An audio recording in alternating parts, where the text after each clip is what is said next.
Selamat siang teman-teman mahasiswa. Di sini kami dari kelompok modul 2 yaitu KB1.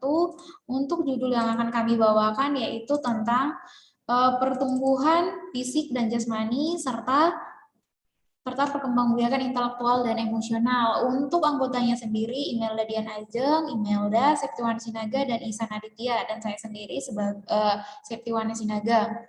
Untuk topik pertama yang akan kita bahas yaitu mengenai pertumbuhan jasmani selama pertengahan masa kanak-kanak.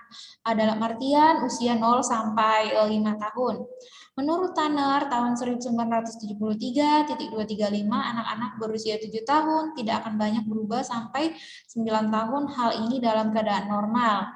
Pertumbuhan anak-anak di setiap negara berbeda-beda. Anak yang mengalami atau tumbuh paling tinggi biasanya tidak mengalami kekurangan gizi atau infeksi. Tingkat pertumbuhan anak-anak sangat berbeda antara ras, bangsa, dan tingkat sosial ekonomi. Menurut penelitian yang dilakukan di berbagai tempat, antara anak-anak yang berukuran tinggi yaitu Eropa, Australia, dan Amerika Serikat, ini semua dipengaruhi oleh faktor lingkungan. Sedangkan untuk di Asia sendiri, yaitu bisa dikatakan dengan ukuran pendek seperti itu. Nutrisi dan pertumbuhan.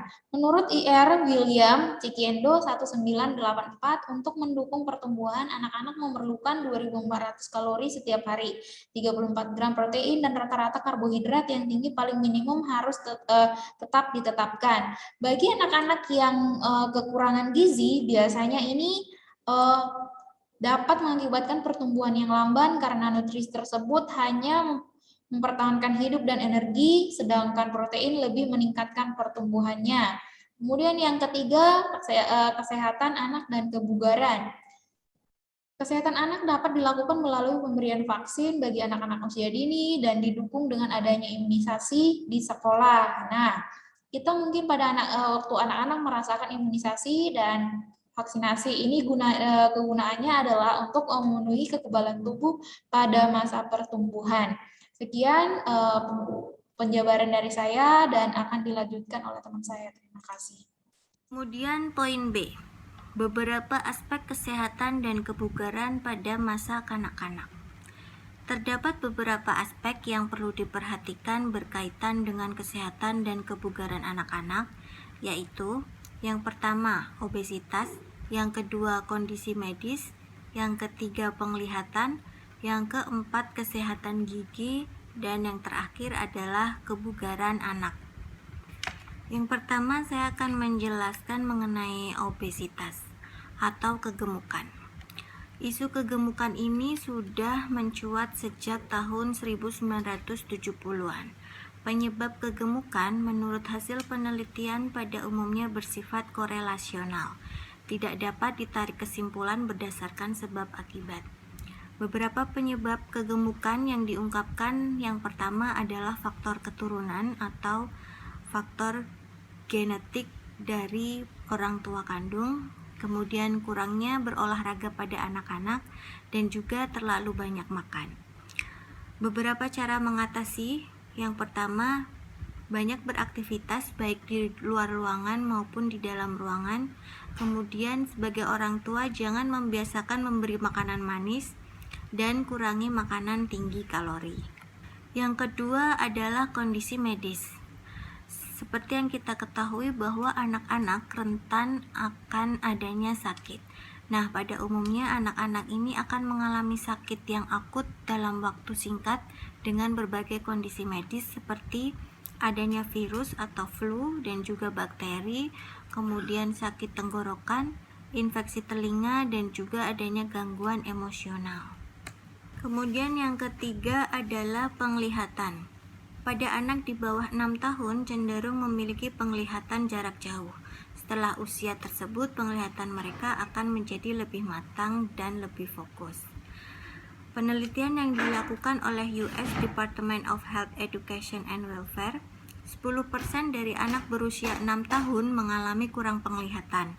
Kemudian 7% mengalami gangguan jarak jauh dan akan meningkat menjadi 17% pada usia 11 tahun. Lalu yang keempat adalah kesehatan gigi. Pada usia 6 tahun, anak mengalami tanggal gigi yang pertama kali. kemudian diganti dengan gigi yang tetap setiap tahun sebanyak 4 gigi untuk tahun kelima berikutnya. Di Amerika Serikat berhasil memperbaiki kesehatan gigi anak menggunakan fluoride. Ini dalam bentuk tablet di dalam air yang diminum, kemudian ada pada pasta gigi dan juga dilakukan sebagai kumur dan sebagainya. Yang terakhir adalah kebugaran anak. Kebugaran anak sangat penting bagi tumbuh kembang anak-anak, terutama pada bentuk jantung dan paru-paru.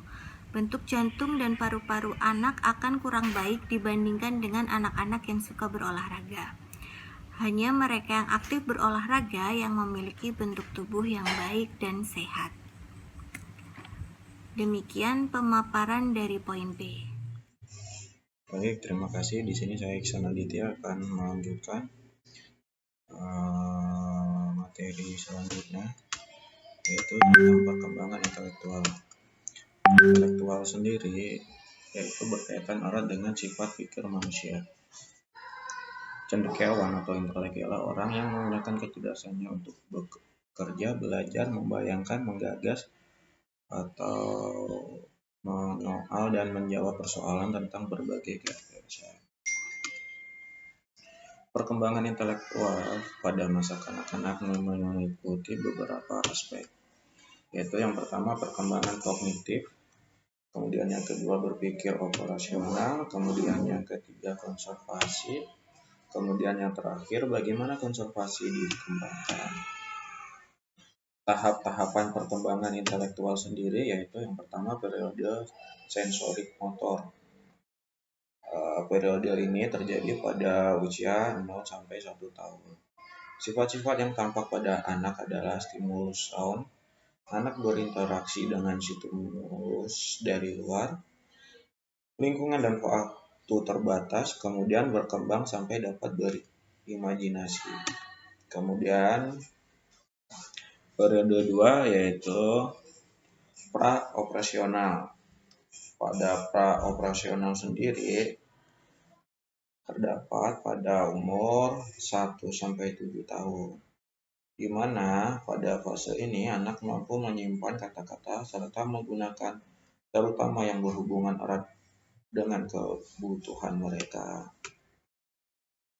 Periode operasional yang ketiga yaitu periode operasional konkret, di mana terdapat pada usia 7 sampai 12 tahun. Periode operasional konkret sendiri memiliki sifat-sifat anak dapat berpikir konkret karena daya otak terbatas pada objek. Melalui pengamatan langsung, dapat mengembangkan operasional mental seperti menambah dan mengurang, memulai mengembangkan struktur kognitif berupa ide atau konsep, kemudian melakukan operasional logika dengan pola berpikir masih konkret. Kemudian yang keempat periode operasional formal. Di sini pada usia 12 tahun ke atas. Pada tahap ini interaksi dengan lingkungan sudah amat luas, menjangkau banyak teman sebayanya dan bahkan berusaha untuk dapat berinteraksi dengan orang dewasa. Demikian penjelasan dari saya, kurang lebihnya saya mohon maaf. Kemudian untuk perkembangan emosional bisa dilanjutkan pada rekan saya. Sekian, terima kasih. Kita lanjutkan kembali dengan saya Imelda, modul 2 KB2 bagian B. Yang akan kita bahas adalah perkembangan emosional. Perkembangan emosional terdiri dari 7 bagian, yaitu A. Gangguan emosional anak, B. Beberapa tipe masalah emosional, C. Gangguan kecemasan, D. Takut sekolah, E. Kematangan sekolah, F. Depresi pada anak-anak, dan yang terakhir adalah H. Stres. Kita bahas satu persatu. Untuk yang A, gangguan emosional anak. Gangguan emosional anak ini terjadi gangguan emosional masa pada anak-anak di mana mempunyai penyebab ketakutan yang berlebihan seperti takut gelap, takut ke dokter gigi dan lainnya. Sedangkan yang B, beberapa tipe emosional.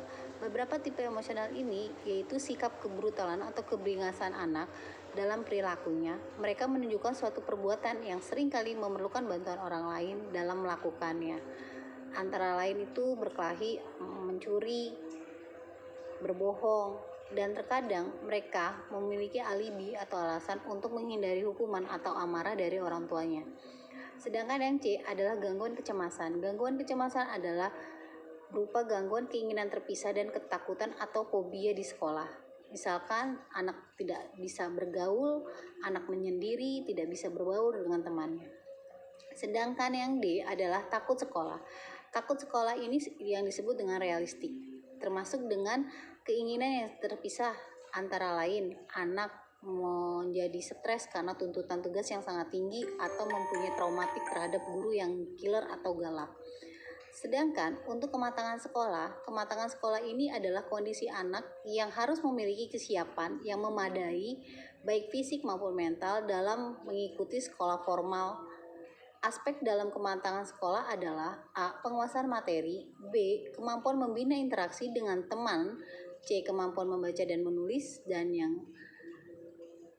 yang D adalah penguasaan diri dalam berinteraksi dengan teman. Sedangkan untuk yang F adalah depresi pada anak-anak. Depresi pada anak-anak ini yang diartikan adalah dengan kepopuleran yang negatif, di mana menimbulkan tidak mau sekolah atau gejala-gejala depresi lainnya.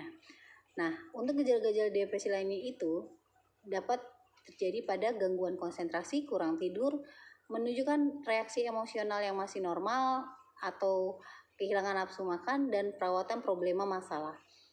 Dalam menghadapi permasalahan depresi tersebut, orang tua berpartisipasi untuk melakukan penyembuhan dengan cara berkunjung ke psikolog atau perawatan dengan masyarakat sosial dan sekitarnya. Perawatan secara psikolog dapat dilakukan secara bertahap, seperti secara individual, melihat anak itu satu persatu, membantu untuk mengenal dirinya lebih lagi, dan mempresentasikan perasaannya dan perilaku si anak tersebut. Sedangkan yang H yaitu stres.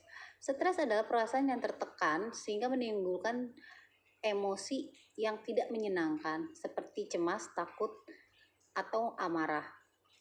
Dalam pembahasan ini, para ahli biasanya mengatakan stres terjadi banyak dialami oleh ibu hamil, di mana tidak stabilnya hormonalitas dalam tubuh ibu hamil sehingga mempengaruhi pada janin.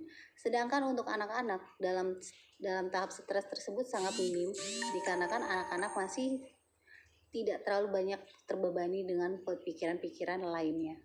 Demikianlah pembahasan untuk perkembangan emosional dari saya. Selanjutnya dapat dilanjutkan. Terima kasih.